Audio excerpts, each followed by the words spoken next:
Olá, tudo bem? Tudo jóia? Vamos na sequência porque agora a aula de número 2. Vem comigo aqui, ó.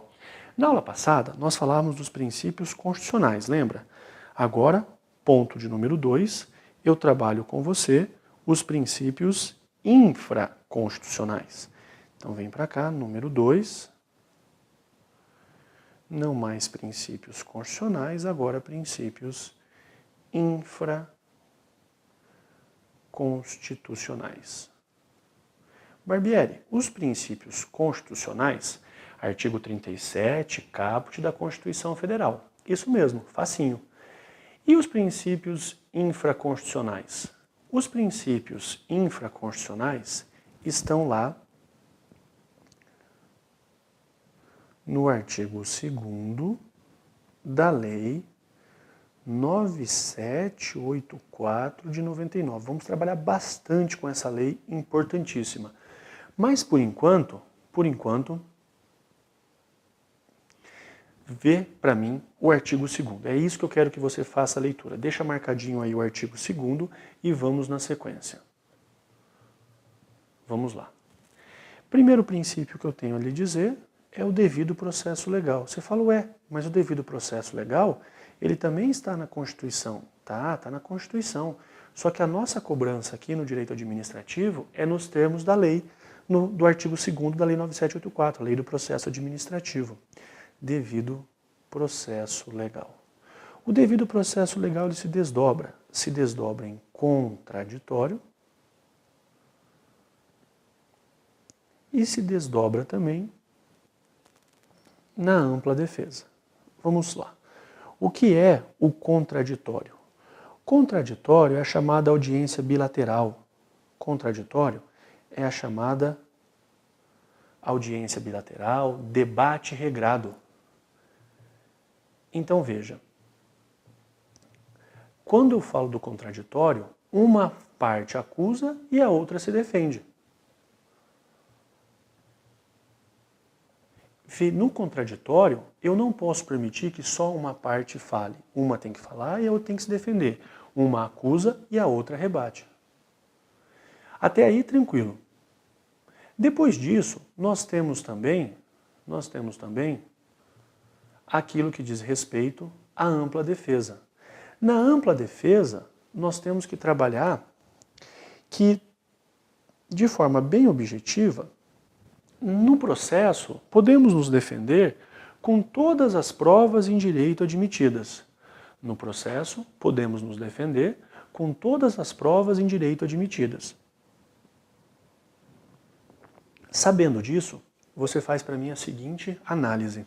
A ampla defesa permite defesa com prova documental, testemunhal, pericial, a análise então do depoimento das partes, e ela se desdobra em autodefesa. O que é a autodefesa? A autodefesa é aquela realizada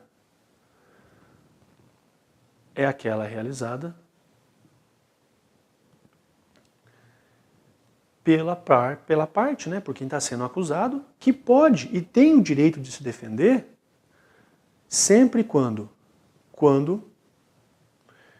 antes de uma decisão, ela vai se manifestar. Então eu, você, temos o direito a nos defendermos antes de uma decisão final. Fácil. E depois eu tenho também a defesa técnica. O que é a defesa técnica? A defesa técnica é aquela realizada pelo advogado. Defesa técnica é aquela realizada pelo advogado. O que você vai lembrar? No processo administrativo, não mais se fala em defesa técnica. No processo administrativo, o advogado ele não é mais obrigatório. Então, repetindo, no processo administrativo, o advogado não é mais obrigatório. No processo administrativo, eu não preciso mais contratar advogado.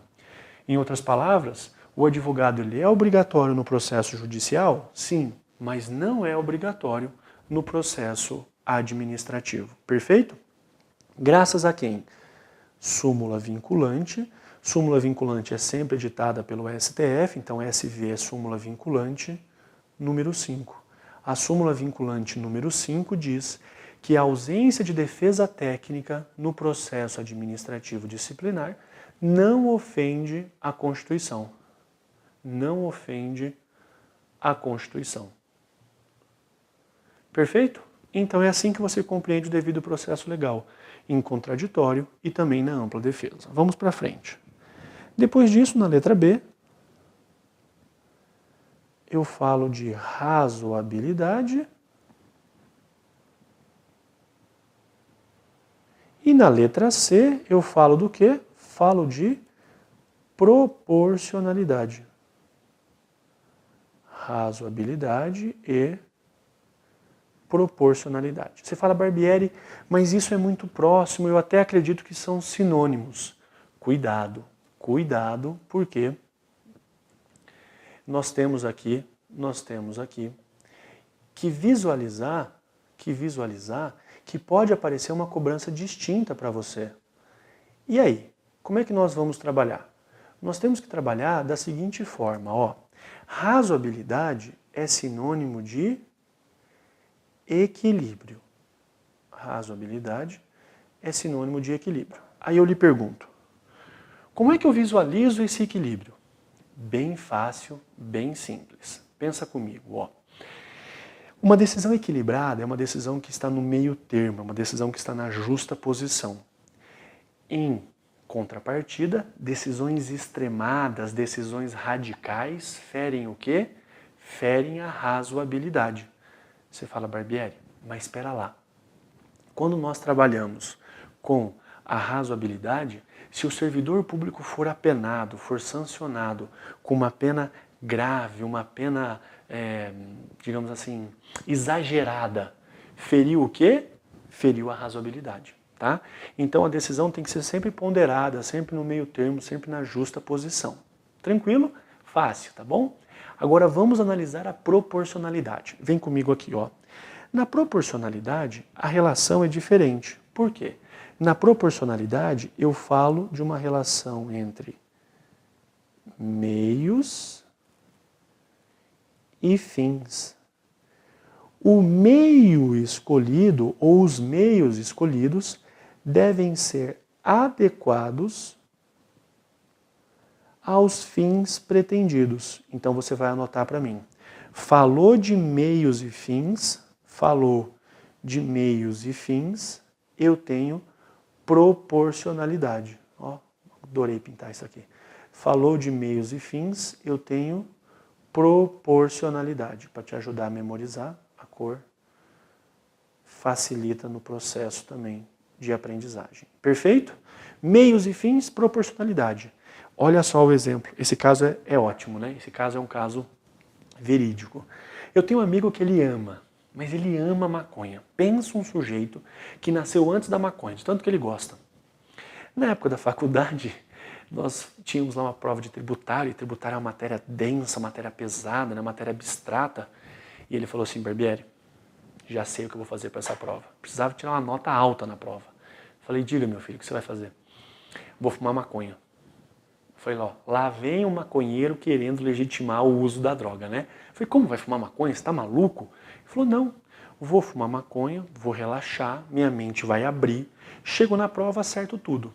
Falei para ele, meu filho, se você é são, já não estuda e vai mal, se fumar maconha, entrega na mão de Deus, né? Você não vai, você vai tirar 0. Não, fica tranquilo, você tá me gorando. Eu falei, que tô gorando, rapaz? Você vai tirar 0. Dito e feito, fumou maconha, foi mais louco que o lobão para a prova, olhava para a prova e ria, zerou, óbvio. Pergunto para você, a conduta dele foi proporcional? Você fala, como assim? Analisa, meios e fins. O meio que ele escolheu, fumar maconha, é proporcional para o fim? É adequado ao fim passar na prova, tirar uma boa nota? Claro que não. Agora veja você, fala, professor, não estou fumando maconha. Tá, ótimo, beleza. Você é o seguinte, você está estudando, você está se dedicando, está assistindo as videoaulas, fazendo exercício, puxa, ralando. Os meios são adequados para alcançar o seu objetivo? Aprovar no concurso? Passar na prova? Claro, lógico que os meios são adequados. Então a sua conduta é proporcional? Claro que é. A sua conduta é proporcional. Viu só que fácil? Pronto, não erra nunca mais. Tem uma frase que é famosa na proporcionalidade, Não se caça pardal com bala de canhão. Não se caça pardal com bala de canhão. Claro, porque vai sobrar nada do passarinho, né? Imagina uma bala de canhão, não sobra nada. Não seria proporcional. Perfeito? Vem para cá agora, vem comigo, vamos trabalhar a letra D.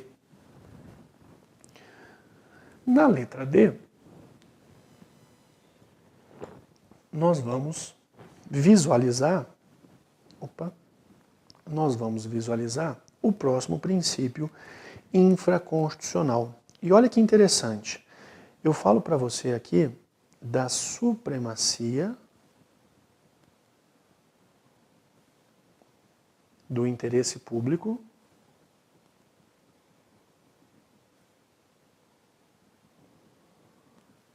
sobre o particular. Supremacia do interesse público sobre o particular. E o que nós temos na supremacia do interesse público sobre o particular? Funciona da seguinte forma. Nós temos agora a ideia que o Estado ele prepondera sobre o indivíduo, né? O interesse público, então vamos lá, ó, o interesse público ele é supremo em relação a quem? Em relação ao particular. Então anote para mim. Nós estamos falando da supremacia do interesse público sobre o particular. Fácil. E essa supremacia permite ao Estado o quê? Essa supremacia permite que o Estado tenha prerrogativas. Permite ao Estado prerrogativas. Vamos lá? Vamos anotar? A supremacia do interesse público dá ao Estado prerrogativas, ou seja, o Estado ele pode desapropriar, pode fazer intervenção na propriedade privada. O Estado ele tem poderes, ele tem prerrogativas que o particular não possui. Então nós temos aqui as prerrogativas do Estado. Fácil? Beleza? O Estado, então, tem poderes especiais que o particular não possui. Depois, você tem que tomar cuidado, porque eu não posso deixar esse poder inteiro na mão do Estado. Eu tenho que ter limitações. E agora eu falo, não mais da supremacia do interesse público sobre o particular, mas eu falo da indisponibilidade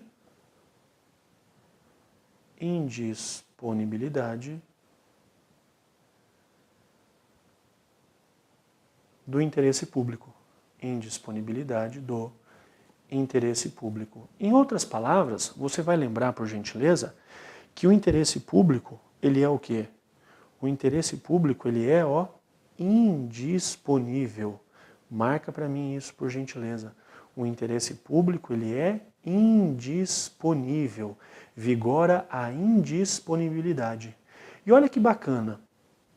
Se nós temos a supremacia do interesse público dando ao Estado prerrogativas, a indisponibilidade impõe ao Estado limites. Senão o Estado seria todo poderoso e faria o que bem entendesse com a gente. Então nós temos que limitar a atuação do Estado. Nós temos que limitar a atuação do Estado. Perfeito até aqui? Fácil? Alguma dúvida, alguma coisa que você não entendeu? Então vamos na sequência. Já sabemos a diferença entre supremacia e a indisponibilidade. Agora vamos lá para a letra F. Na letra F, eu quero que você compreenda o impulso oficial. Impulso não, né? Impulso oficial, também chamado impulso oficial, também chamado de oficialidade. Impulso oficial, também compreendido como oficialidade. E como é que nós compreendemos, como é que nós visualizamos tudo isso? No impulso oficial, ou na oficialidade, você vai escrever assim, a administração pública, ela atua como? Olha que fácil. A administração pública, ela atua sobre dois aspectos. Ela pode atuar de ofício, aí você pergunta, Barbieri, o que é a atuação de ofício da administração pública? A administração pública atua por si só, atuação de ofício. Como também pode atuar por provocação do terceiro. A administração também pode atuar por provocação do terceiro. Então, no fundo, a administração pública pode instaurar uma sindicância, pode instaurar um processo administrativo disciplinar por si só? Pode, sem problemas. Mas ela também pode fazer o quê? Ela também pode, mediante provocação,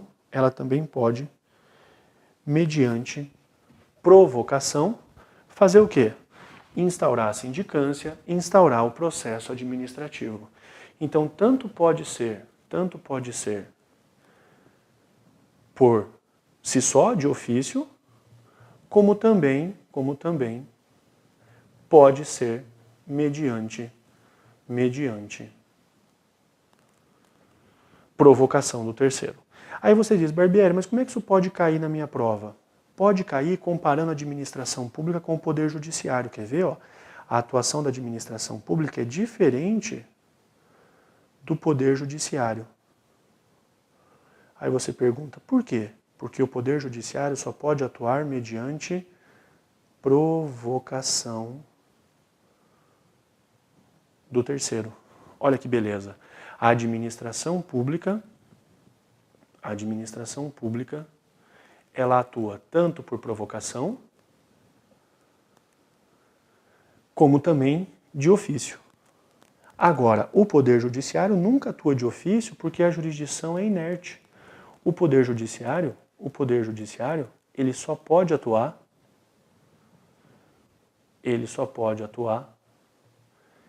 por provocação. Fácil?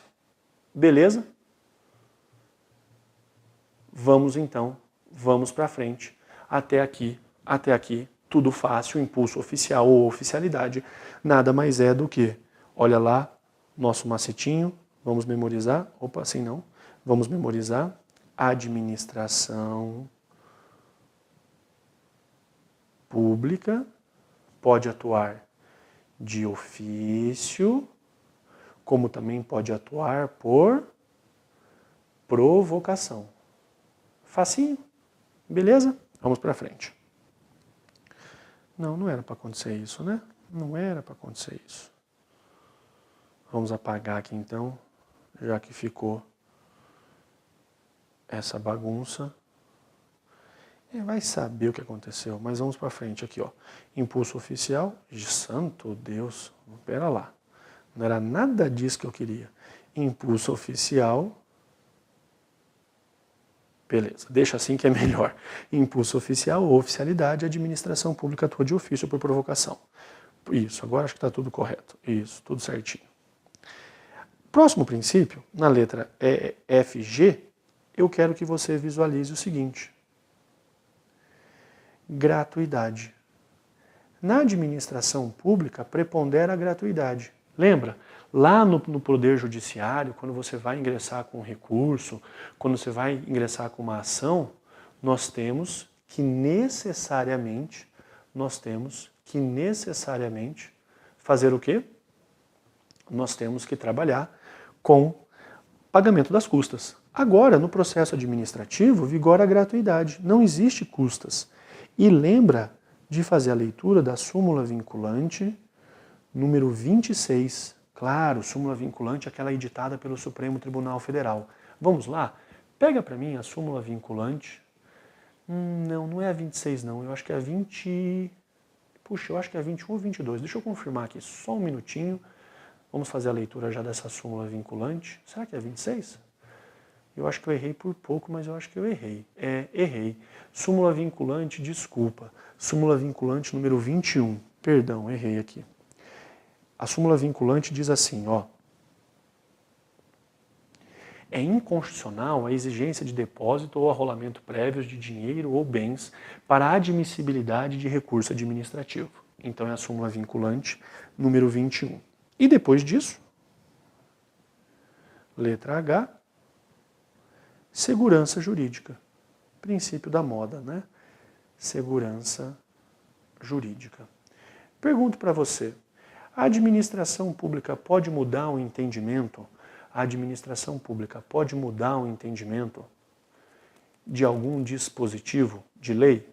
A administração pública pode, então, compreender de uma forma diferente um dispositivo de lei, um inciso, um parágrafo? Claro que pode, sem sombra de dúvidas. Não tem o menor problema. A administração pode sim mudar o entendimento de algum dispositivo.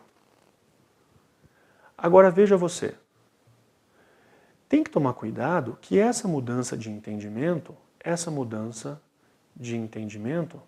gera qual efeito?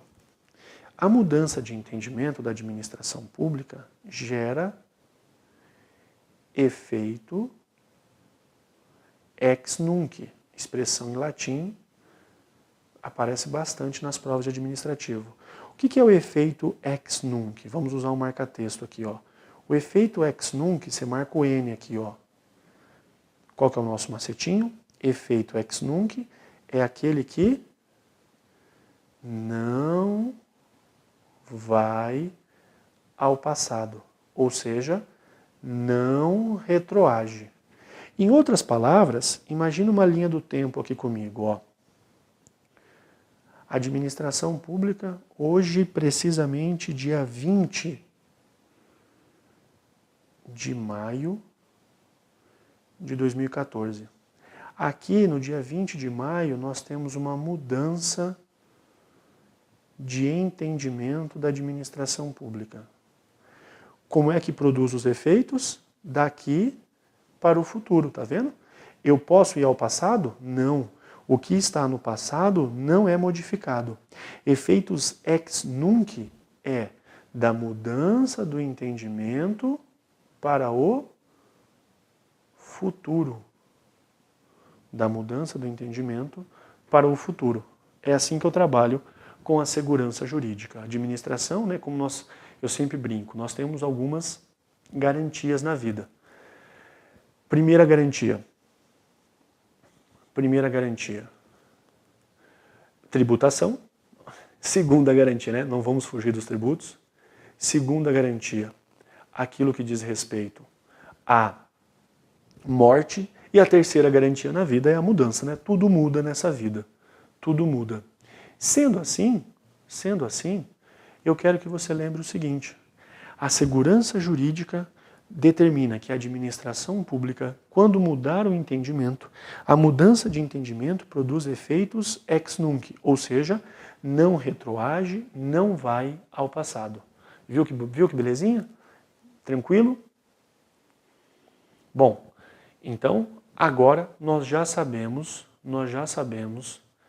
aquilo que diz respeito aos princípios constitucionais e também infraconstitucionais. O que nós precisamos agora? Nós precisamos fazer a correlação com a lei. Vamos lá? Então, por gentileza, pegue lá para mim a lei 9784 de 99. Vamos lá. Artigo 2º da lei 9784 de 99. Nós vamos colocar aqui, ó, inciso 1º, 2º, 3º, 4º, 5º, 6º. Aí daqui na frente nós colocamos o 7º, o 8º, o 9º, o 10º, 11º, 12º, 13º. Fácil? Beleza? Então vamos agora na sequência. Pega lá o artigo 2º da Lei 9784 de 99. Eu vou fazendo a leitura do que diz os incisos e nós juntos vamos raciocinar para visualizar qual é o princípio correspondente, tá bom? O artigo 2º fala assim: a administração pública obedecerá, dentre outros, aos princípios da legalidade, finalidade, motivação, razoabilidade, proporcionalidade, moralidade, ampla defesa, contraditório, Segurança jurídica, interesse público e eficiência. Nos processos administrativos serão observados, entre outros, os critérios de... Quais são os critérios que nós utilizamos aqui? Atuação conforme a lei e o direito. Opa, legalidade. Na cara, né? Questão dada. Legalidade. Depois disso, atendimento a fins de interesse geral. Fins de interesse geral é a ideia da finalidade. Finalidade. Depois, vedada a renúncia total ou parcial de poderes ou competências, salvo autorização em lei. Objetividade no atendimento do interesse público. Proibida a promoção pessoal de agentes ou autoridades. Lembra? Impessoalidade. Eu não permito a promoção pessoal do agente com a coisa pública. Impessoalidade. Depois disso, atuação segundo padrões éticos de probidade, decoro, boa-fé. Opa, estou falando da moralidade. Quero que o agente público seja honesto. Lembra? Divulgação oficial dos atos administrativos. A regra é a publicidade, ressalvadas as hipóteses de sigilo previstas na Constituição. Pronto, princípio da publicidade. Publicidade. Depois disso, adequação entre meios e fins. Olha o inciso 6º. Meios e fins é proporcionalidade. Proporcionalidade. Só que você tem que tomar cuidado. Depois fala, vedada a imposição de obrigações, restrições e sanções de medida superior àquelas estritamente necessárias ao atendimento do interesse público. Proporcionalidade no primeiro momento, depois da vírgula é a razoabilidade. Então é proporcionalidade até o primeiro momento, depois da vírgula, razoabilidade. Ainda, indicação dos pressupostos de fato e de direito. Aqui é a ideia dos motivos, né? Da ideia da motivação. Quando eu tenho um fato e um direito, eu falo dos motivos, eu falo das motivações. Nós vamos trabalhar isso lá em ato administrativo. Depois disso, inciso 8º, observância das formalidades essenciais à garantia dos administrados. Devido processo legal. Devido processo legal.